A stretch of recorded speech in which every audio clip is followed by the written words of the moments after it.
Olá, cursista! Meu nome é Jacira França, eu sou da Fundarp, que é a Fundação do Patrimônio Histórico e Artístico de Pernambuco.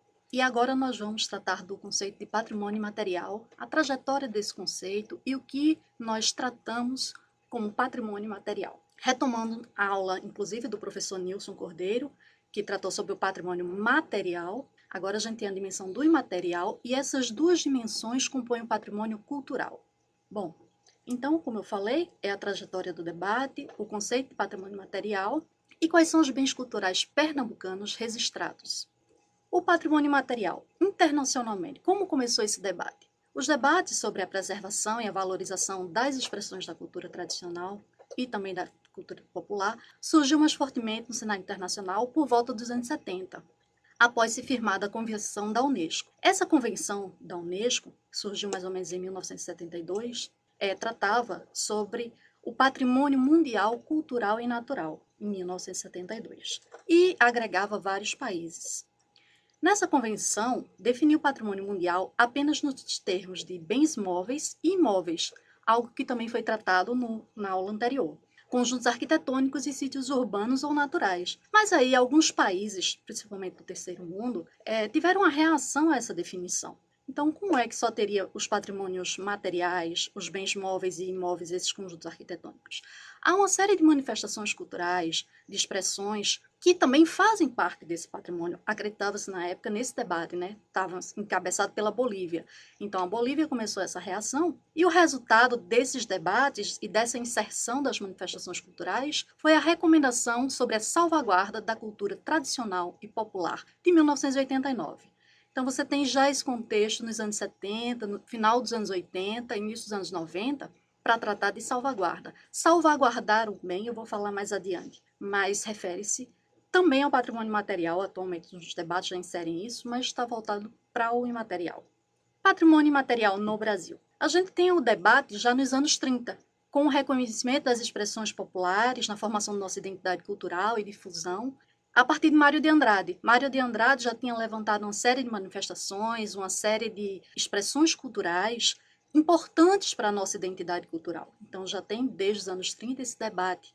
E vai nos anos 40, 50, culminando nos anos 70, com o Centro Nacional de Referência Cultural e a Fundação Nacional Pro Memória, uma noção mais ampla de patrimônio cultural, juntando também essas expressões, mas também os monumentos, as obras de arte, com esse patrimônio cultural. Então, era uma concepção mais ampla, que também tem a Constituição Federal de 1988, que vai ser um marco. Essa Constituição, a partir do seu artigo 215 e 216, que também já foi mencionado, mas traz essa noção de patrimônio cultural, agregando tanto o material quanto o imaterial. Então, essa concepção é mais ampla, também já no final dos anos 80, e que está ligado às discussões também no âmbito internacional. Então, a gente pode ver que o Brasil está muito à frente também dessas discussões sobre o patrimônio. Ainda no Brasil, você tem o Instituto do Patrimônio Histórico e Artístico Nacional, que é o IPHAN, que também já surge nos anos 30, final dos anos 30.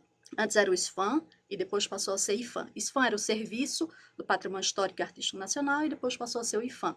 E o IPHAN ele vai tratar desse patrimônio material, desse material, patrimônio cultural. Um dos marcos principais, já também no âmbito do IPHAN, é o Decreto 3.551, de 2000, que criou o Registro de Bens Culturais de Natureza Imaterial e o Programa Nacional do Patrimônio Imaterial. Então, esse é o marco no Brasil em relação ao patrimônio imaterial. E aí a gente lembra que, na aula anterior, tratamos de tombamento, quando se trata do patrimônio material. Já quando se trata do imaterial, temos o registro. Então, os bens culturais, as manifestações, elas são registradas. Então, falamos de registro. Tanto no tombamento quanto no registro, há um processo de inventário. Então, você tem o registro para o patrimônio imaterial e o tombamento para o patrimônio material. Bom, e aí, qual é a definição que nós temos de patrimônio cultural imaterial? Essa é uma definição da Unesco, né, a Convenção para a Salvaguarda do Patrimônio Imaterial da Unesco de 2003, mas também é adotada pelo IPHAN, também é adotada pela Fundarp. Então, os órgãos de preservação tratam patrimônio imaterial como os usos, as representações, expressões, conhecimentos e técnicas, junto com instrumentos, objetos, artefatos, os espaços culturais que as comunidades e os grupos, em alguns casos os indivíduos, reconheçam como parte integrante de seu patrimônio cultural. Então, são essas expressões, São essas formas de saber e fazer que compõem o patrimônio material, que tem uma característica transmitido de geração em geração, recriado constantemente por comunidades e grupos, então um processo de transformação. Tem tanto a tradição quanto a inovação, porque é um saber fazer do ser humano, né? Isso faz parte do sentimento de pertença e as transformações também acontecem. E refere-se à identidade, ao sentimento de pertença, como eu disse, né? E aí, professor, professora, quando você for tratar em sala de aula, poder juntar a sua turma, unir os seus alunos, pode tratar em relação à aula de português, como é patrimônio, como é que se constitui essa palavra, aula de geografia, onde estão localizados esses patrimônios, aula de história, a própria história, o que acontecia nos anos 70, o que acontecia nos anos 80, como está relacionado ao patrimônio material. Pode ter, então, uma série de atividades que envolvam os alunos em relação a esse patrimônio material, trazendo para o cotidiano da sala de aula e trazendo o cotidiano dos alunos para tratar desse tema. Então, é essa união entre educação e cultura fundamental para a preservação e continuidade desses patrimônios. Bom, e aí nós temos várias categorias, né? O IFAM, ele define algumas categorias e que são tratadas nesse processo de registro, que são as celebrações, as formas de expressão, ofícios e modos de fazer, edificações e lugares. Essas são as 5 categorias principais.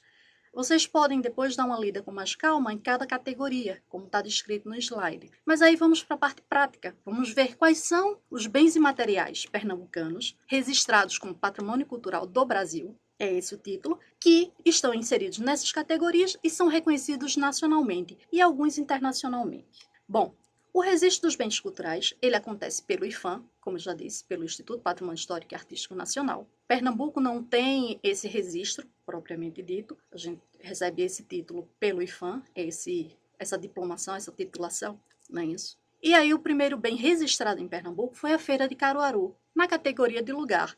Então aí a gente já percebe a primeira categoria, lugar, como um espaço de memória, um espaço onde agrega saberes, manifestações culturais, e uma série de elementos que tornaram a Feira de Caruaru patrimônio cultural do Brasil. A segunda manifestação cultural foi o frevo. O frevo está no livro de formas de expressão e foi registrado em 2007. Lembrando que o frevo também é considerado patrimônio mundial no ano de 2012. Então, o frevo é tanto patrimônio nacional como patrimônio mundial.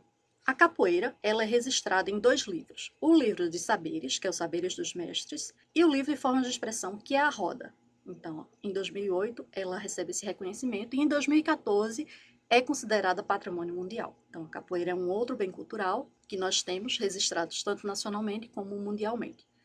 O quarto bem é o maracatu-nação, que foi registrado em 2014. Temos o maracatu de baque solto, também registrado em 2014, e o cavalo marinho.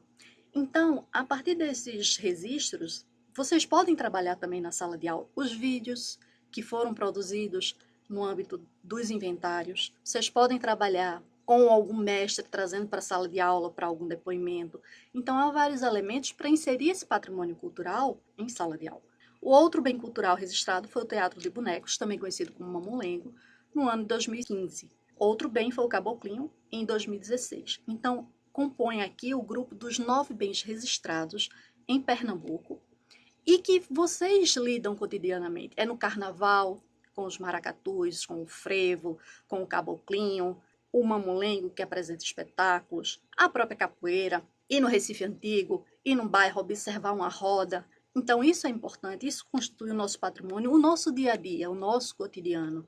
E aí eu retomo com a ideia de patrimônio cultural. Nós trabalhamos a ideia de imaterial, e que constitui a mandala, que vocês já estão mais do que conhecedores dela, porque foi detalhado na aula do professor Nilson, mas aí nós agregamos, por exemplo, a Feira de Caruaru é um patrimônio material registrado no lugar, mas é um espaço físico, é um patrimônio material. Então vocês veem que não estão desvinculados o material do imaterial, eles estão unidos. E aí, nessa mandala, poderia ter também cultura e educação.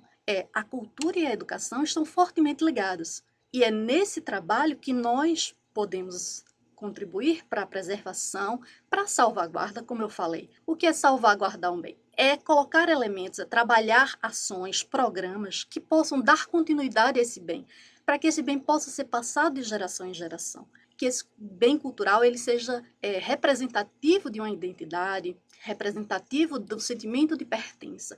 Quão bom é chegarmos num aeroporto de São Paulo e lá tá tocando frevo e a gente saber frevo é pernambucano. Esse é o nosso sentimento de pertença.